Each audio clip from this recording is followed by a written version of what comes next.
नमस्कार विद्यार्थी, Shri K R arts and commerce college Dhanera की ओर से आप सभी का हार्दिक स्वागत करती हूँ। बीए सेमेस्टर 1 प्रथम और हिंदी आधुनिक हिंदी काव्य।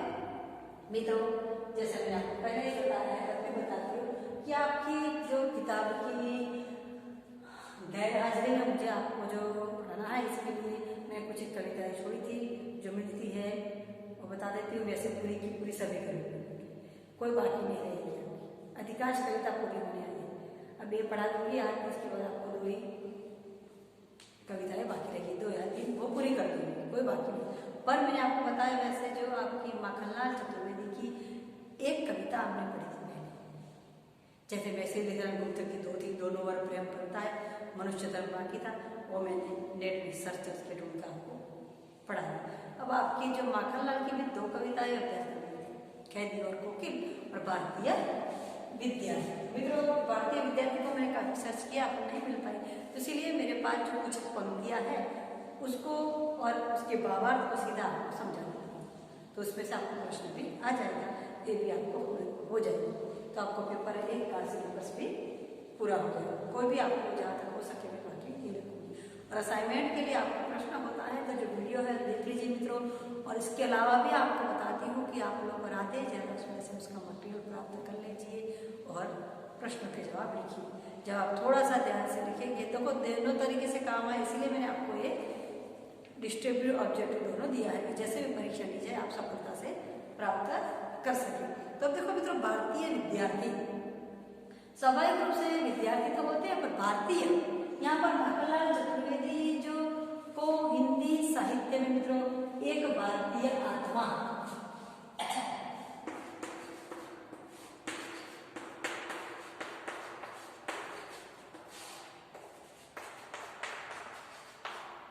एक भारतीय आत्मा की उपाधि मिली थी।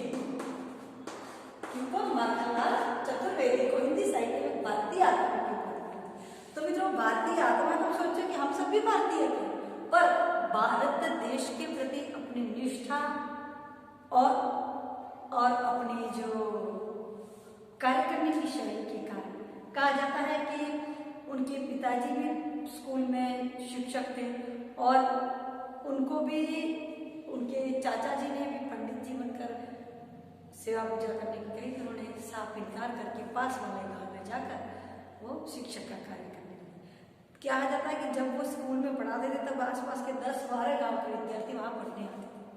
और माखनलाल चतुर्वेदी को उस वक्त सीएम तक का ऑफर मिला था, यानी कि मुख्यमंत्री, पर उन्होंने कहा कि नहीं, मैं तो आप लोगों को शिक्षा देने वाला हूँ, मुझे आप देवराज मत बना दीजिए, मुझे ये नहीं बनना है। कहने का मतलब मुझे संचालक नहीं बनना, यानी कि ऐसी उत्तम कोटि की निष्ठा रखने वाले माखनलाल चतुर्वेदी ने इस कविता में भारतीय विद्यार्थियों को सर्व प्रकार की, क्योंकि विश्व की जो क्षमता में जो दूसरे देश के विद्यार्थी जो प्रगति कर रहे थे उसको ध्यान में रखते हुए भारत देश के विद्यार्थियों को प्रगति का आह्वान देने की बात उन्होंने जो कही है। तो देखो, जो कहते हैं पहले अर्थ में कि भारत देश के नव युवकों को चेतना देते हैं और सही अर्थ में परमार्थ करके सेवार्थ के रास्ते पर चलने की सलाह देते हैं। तो जो कहते हैं कि समय के चलते हुए मैं तुम्हें प्रेरणा देता हूँ कि जगत के अंधकार में से डूबकर तुम अज्ञान में से बाहर आओ और एकजुट होकर, पहले तो क्या करो, एकजुट एक समूह में हो जाओ और अपने विश्व के सैद्धांतिक कार्यों के लिए, विश्व के साथ कदम मिलाने के लिए तुम्हें अपने मन मस्तिष्क को, अपने मनोबल को दृढ़ करना होगा। पहले एक रूप हो जाओ, एक रूप होने के बाद अपने मन मस्तिष्क मनोबल को दृढ़ करो और चारों तरफ जो संसार में स्वार्थ की बोलबाला फैली हुई है उसको कम करो और मदद करके तुम परोपकारी बनके कार्य करो। सबसे पहले क्या कहते हैं मित्रों, तब तुम भारतीय विद्यार्थी कहलाओगे। परोपकारी बनो, अपने स्वार्थी वृत्तियों का त्याग कर दो, एकजुट बनो और विश्व की धरोहर में आने के लिए प्रयत्नशील करते रहो। फिर जो आगे कहते हैं कि भारत में जो अंधविश्वास, गरीबी, अत्याचार, अज्ञान है, क्योंकि अंधविश्वास के कारण लोग एक दूसरे के पीछे जो अज्ञानता में चलते रहते और एक दूसरे व्यक्ति उन पर एक तरफ से अत्याचार नहीं करता, उसमें से बाहर निकलो और उसको देखकर जो विश्व के लोग इसकी घृणा करते हैं, उस घृणा से तुम बाहर आ जाओ और धीरे धीरे तुम प्रगति करो। ये अवश्य करो, प्रगति में कभी भी तुम दिखावे में आकर बहुत ही ऊपर जल्दी बढ़ चले जाओ। तुम्हारी प्रगति का जो स्तर है बहुत ही धीरे रखो, ताकि तुम धीरे धीरे करके कछुए की भांति सफलता की टोच पर पहुंच जाओ। फिर जो कहता है कि हमेशा संसार जिंदगी जीने के लिए नवयुवका का आधार मानता है, उसी को लेकर तुम चलो, उसी पर जिम्मेदारी है। तो हे भारतीय विद्यार्थी, तुम नए नए युवक ही भारत के विद्यार्थी हो, वही तुम्हें भी देश को सफल बनाने की जिम्मेदारी तुम्हारे पर है। तुम्हें अपनी जिम्मेदारियों से दूर नहीं हटना है, दूर नहीं भागना है। जिन्होंने तुम पर विश्वास किया, तुम्हारे पूर्वजों ने, कि हमारे देश का सफल संचालन यही युवक करेंगे, उनको तुम्हें रखना है। फिर जो आगे कहते हैं तीसरे परिच्छेद में, उसमें भी 5 परिच्छेद है, तो कहते हैं कि हमें पश्चिम की सभ्यता से गुण नैतिकता छात्र की बनने के लिए नहीं, हमें अपने मर्म स्तर पर, अपने हृदय में भारत देश को, विजयी भारत देश को आगे लाने की प्रेरणा जो रखनी है। तो जो आगे कहते हैं, अपने मन में ये सारे गुण भरकर तुम भारत के सच्चे विद्यार्थी बनो और अपने लक्ष्य तक पहुंचने के लिए अपने आप में एक प्यारे विद्यार्थी बनकर, विद्यार्थी मात्र कहने के लिए नहीं, पर सही अर्थों में विद्यार्थी बनकर तुम कार्य करो। फिर जो आगे के चौथे परिच्छेद में कहते हैं चतुर्वेदी जी यानी मक्खनलाल कि तुम कैसे बनो, हमारे भारत के पूर्वजों का गौरवशाली इतिहास है वो याद करते हैं। भारत शब्द का नाम पड़ा आर्य पर से भरत राजा पर से, उस भरत का दृष्टांत देते हैं कि जो भरत राजा था, भरत जिसमें कहा जाता है कि सिंह के मुंह के दांत गिने थे, ऐसा कहा जाता है। भरत में जो राजा था जिसे सिंह के मुंह के दांत गिने थे। आप समझ सकते हैं कि सिंह के सामने जाने से भी डर लगता है।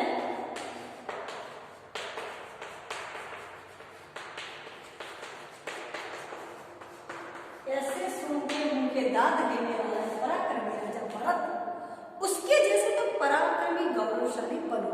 फिर आगे कहते इतना ही नहीं, ये सब करने के बाद भी तुम पराक्रमी बन जाओगे, तब तुम्हारे भीतर जो स्वार्थ की लिप्सा लालसा है उसको दबा दो।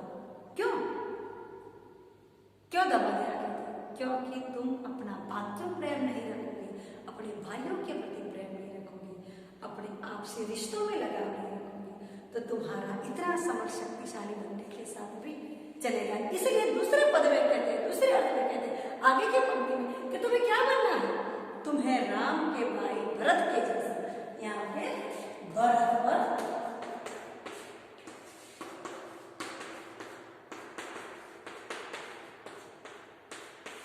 राम के भाई भरत के जैसा मातृ प्रेम होगा। क्योंकि आप सब जानते हैं कि भरत को जब उसकी माता कैकेयी ने 14 साल के लिए जो राजगद्दी यानी कि राजा बनाने का सोचा, पर भरत अपने मातृ प्रेम के कारण कभी भी अयोध्या की राजगद्दी पर बैठा नहीं था। मात्र उसने अपने भाई राम को वापस लेने गया, नहीं आए तो उनकी चरण पादों को मस्तक पर रखकर लाकर वापस अयोध्या की राजगद्दी पर उसे स्थापित किया। और 14 साल तक भले नगर में रहा, पर नगर से बाहर सन्यासी सा जीवन जीकर मात्र अयोध्या की प्रजा का संचालन किया, कभी राजा बनकर नहीं बना। तो भारत के जैसा उत्कृष्ट मातृ प्रेम रखो तुम। इसके बाद तुम अर्जुन की तरह अपने देह को सौंपकर भी देश के उद्धार के लिए प्रयत्नशील करो। अर्जुन की तरह एकनिष्ठ बनो, अपने सर्वस्व के लिए सौंपने के लिए अपने भाइयों के प्रति यानी दृष्टि ने जो भी निर्णय किया उसमें सर्वसमानता से वो श्रेष्ठ धनुधारी था, फिर भी वही करना था। तो इस प्रकार अपने देह का भी त्याग करने के लिए तैयार हो जाओ। इसके बाद तुम भारत के गौरवशाली पुत्र कहलाओगे, भारत के कुल के तुम गुण भूषण कहलाओगे। गुण दूषण नहीं बनना है, तुम्हें भूषण की आभूषण बनना है।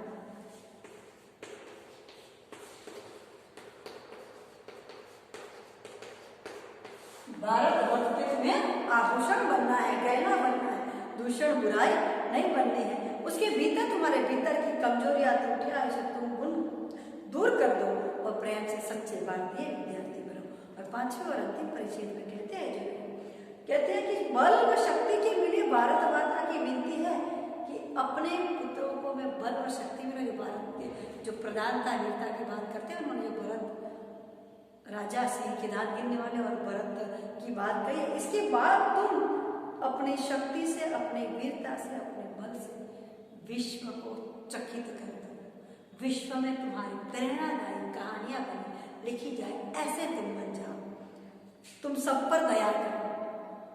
जो कहते हैं ना कि हमारे राष्ट्रपिता महात्मा गांधी जी थे, उन्होंने भी उनका प्रभाव भी महात्मा कर्नल चतुर्वेदी पर था कि अपनी अहिंसा की बात से पूरे के पूरे विश्व को प्रेरित किया था, प्रभावित किया था, विश्व में अपनी नामना रखी और मूलतः स्वाभाविक सब देखो कि वो गुजरात के थे। यानी कि ऐसे लिए जो कहते हैं कि अपनी वीरता, अपनी समानता, अपना धैर्य और अपने साहस के गुणों से विश्व में अपने नाम का डंका फैलाओ। ऐसा कार्य तुम करो। फिर जो कहते आगे तुम सारे भारत विश्व मिलकर गा सको, भारतवर्ष तुम्हारी जय हो। यह ध्वनि सुनकर सारा भारतवर्ष कह दे कि तुम्हारी जय हो। स्वयं ईश्वर भी कह दे कि भारतवर्ष तुम्हारी जय हो। तुम इतना काम करो, जैसे कहा जाता है कि मनुष्य अपने कार्य से पुरुषार्थ इतना प्रबल करो कि सामने वाला को जो चाहिए वो नहीं, जो मांगने हैं इससे अधिक देने के लिए प्रस्तुत हो जाए। आपको क्या चाहिए इसलिए ये सब उसमें से तुम्हें क्या देना है, ये पूछने के लिए प्रस्तुत हो जाए। ऐसा श्रम, ऐसी शक्ति, ऐसा साहस तो दिखाओ, ऐसा जो चतुर्वेदी जी कहते हैं। तो कहते जीवन के रास्ते में तुम्हारा मार्ग सफल हो, कठिनाइयां दूर हो जाए, विघ्ने दूर हो जाए और उसको दूर करते करते तुम रास्ता लेकर अपने भारतीय विद्यार्थी, मूलतः विद्यार्थी को इसीलिए कहते हैं कि जो युवा वर्ग है वो विद्यार्थी होता है। तो तुम पढ़ लिख कर शिक्षा प्राप्त करके समर्थ, शक्तिशाली, सामर्थ्यवान, कर्मवीर, अपने जो सहनशील, दयालु, त्यागमयी, स्वार्थ की तो छोड़ने वाले ऐसे विद्यार्थी बनो कि भारतवर्ष में तुम्हारी नामना हो जाए, विश्व भर में तुम्हारी नामना हो जाए, तुम्हारा उदाहरण प्रस्तुत हो जाए। तुम अपना मस्तक चढ़ाकर भी, बलिदान देकर भी भारत माता का उद्धार करो कि देवताओं भी कह ले कि भारतवर्ष पुनः पधारे। और आगे भी कहते हैं कि बार बार विनती करते हैं कि हे राम, कृष्ण और बुद्ध, तुम फिर से अवतार ले लो और भारतवर्ष की, जो कहा जाता है कि 12 वर्ष की भूमि पर भगवान राम, भगवान कृष्ण और भगवान बुद्ध जैसे